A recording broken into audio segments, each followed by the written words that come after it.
Don't forget to like and subscribe. Thomas and Percy and the Dragon. It is night. Percy is sleepy. He is thinking about the parade tomorrow.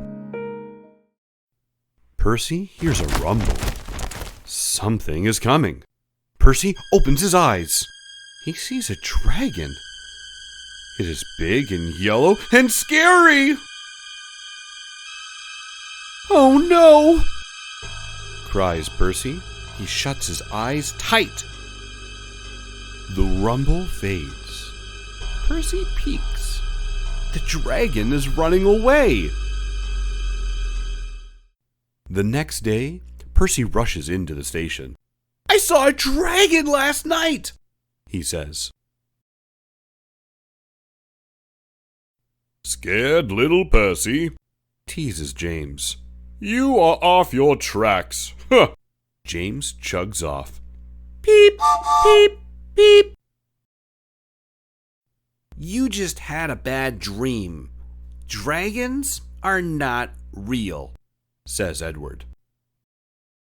Percy sees Thomas. There's something behind him. It is big and yellow and scary. "Watch out, Thomas!" shouts Percy.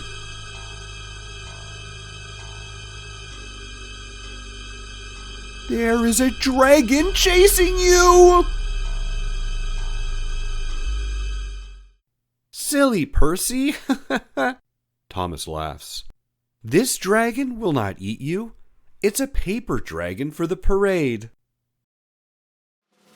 Later, Thomas and Percy stop to watch the parade. There is Sir Topham Hatt.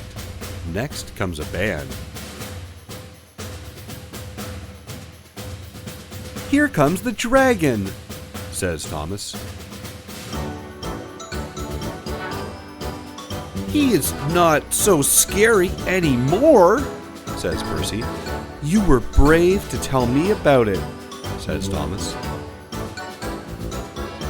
"It is good to tell someone," says Percy.